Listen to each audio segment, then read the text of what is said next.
Hey everybody, welcome back to the 9 Lives Till Midnight in Development Updates. I'm Brian Roth, Project Lead, and joining me as always, Tom the Code Mage Kenny, running the computers. Usually these updates have a lot more than just the two of us, a lot of leads from the team weighing in on this and that, but since we're in alpha now and we're crunching, it's time to get to work, and so we're having a skeleton crew running this today.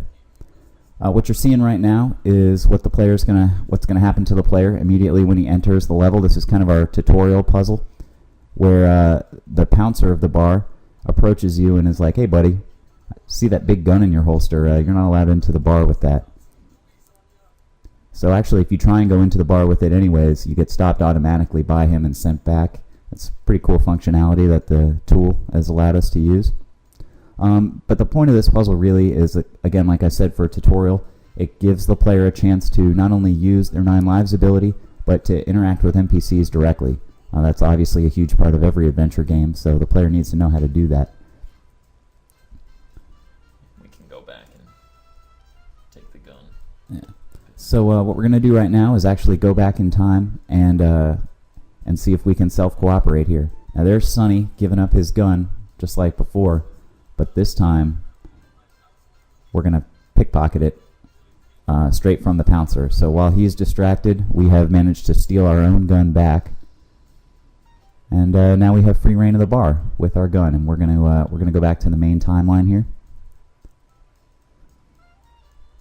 So now it's like it never happened, and we've got the gun. And that's important because we're in a mob-infested bar, and you definitely want to be protected. So what we're going to do right now is kind of go around and check out the bar here. Here's the fish tank, a really, really cool area of the bar. We've got a female NPC over there who's going to be playing with the fish.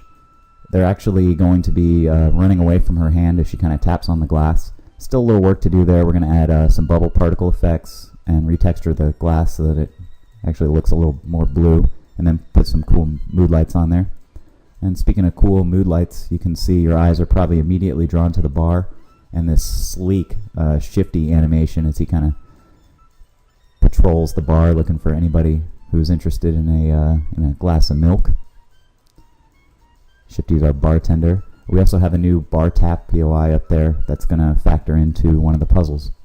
You're not going to see any more puzzles today. That'll probably be in the next update. They are currently in progress. Here's just more lighting showing off the awesome lighting, what it's done for our environment. We're also apparently showing off a miniature cat who this gray NPC has taken a particular fond interest in. Actually, that's just testing the dynamics on her dress. Here's the stage where we're testing out some lighting again, and the stage is pretty much where we put any assets that need to be added to the game. So you'll see a lot of T-posed characters, and that's just our way of reminding ourselves, hey, let's get some animations on these guys and get them moving, because we don't want them sitting there doing nothing on the stage. Next area over here you're going to see is a little bit of a raised, kind of, not the VIC room proper, but a very important cat area nonetheless. It's going to be an area for some happenings, some posed NPCs, and just a little something to give our bar a little bit more flavor. Also, it's worth mentioning that we've got our music selected and picked out. It's got a great jazzy beat to it. All the playtesting we've done, unanimous. The playtesters are loving the music. They're feeling like it's giving us a pretty great vibe. Tom's taking us over right now to a card table where there's going to be a big puzzle implication for that card table later on in level 2. Really cool trick there. And again, here's more stuff to make the bar a little bit cat-like. We've got little paw prints on the floor. There's Frosty. Right now she kind of has a paw print on her face. We're redoing some of her textures. We're going to take that through a second pass. First thing we're going to do is make her white, like her name would suggest. Frosty implies a white cat. Probably do something about her face a little bit there. And also, our character artist, Brian, is working on a sexy red dress. And it's going to be looking really good. I got to preview it and can't wait to see it on our next update. This room right here is the office. No need for it anymore. We kind of thought we were going to need a more private, secluded area for gameplay, but turns out it's not needed in the puzzle, and if it's not needed in the puzzle, goodbye. Speaking of updated textures, Sonny himself has gone through a second pass. We've actually finally finalized done with a capital D, as our professor would say. Sonny's textures. We added the all-important whiskers to him. Really cements his cat-like look. Updated the textures on his vest, on his pants, on his shirt. Gave him the gun holster there and his that he's wearing on his shoulders. So he's looking sexy and he's looking like he's ready to rumble. A couple other huge additions to the game have been just the fact that we've been able to get some animations in, but most importantly, the camera system that's been worked on. The camera system is going to give our game a very cinematic feel, which is huge for any adventure game. If you've played Monkey Island or Sam & Max or Grim Fandango, you know that the camera adds so much to the game.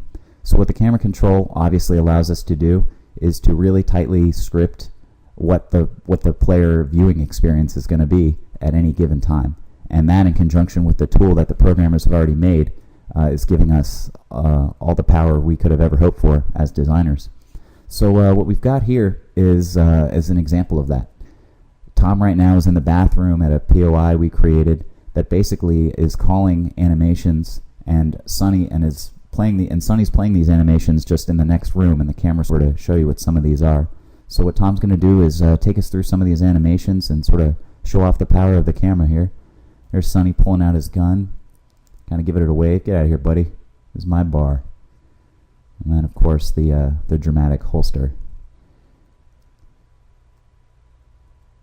So after he scares off the mobsters, he's ready for a cigarette. So we play our smoking animation. You may be wondering why the gun is still in his hand. It's just something we gotta fix. We gotta handle the parenting of the items a little bit better. But right now the gun's just placeholder. Obviously, in the final build of the game, he won't be smoking his gun. So I like that part there right at the end when he ashes the cigarette. Alright, he's a little bit tired from smoking and waving his gun around, so now he's going to have a seat. And we also have sitting animations, so if a character is sitting down, the player will still be able to interact with them. There's a little ambient scratching of the chin, but we can also have the NPCs give and receive items while they're sitting down. There you go, there's a little bit of a give there. So all the essentials as far as an adventure game goes are in there in terms of animation, and our animators are working really hard to make that a reality. There's his get up out of the chair animation. This is one of my favorites, the bribe. A little something for you, a little something for me. We can also show the talk. It's a pretty cool sequence. Programmers are working on layering some mouth movements on top of them anytime a voice acting clip is played, so that should give us a little bit better feel for it. And that's pretty much the progress we want to show you guys. Again, thanks for staying tuned on these, and the next one you're going to see is going to have a lot more gameplay in terms of puzzles, so we hope to see you there. Thanks again. We're 9 Lives Till Midnight.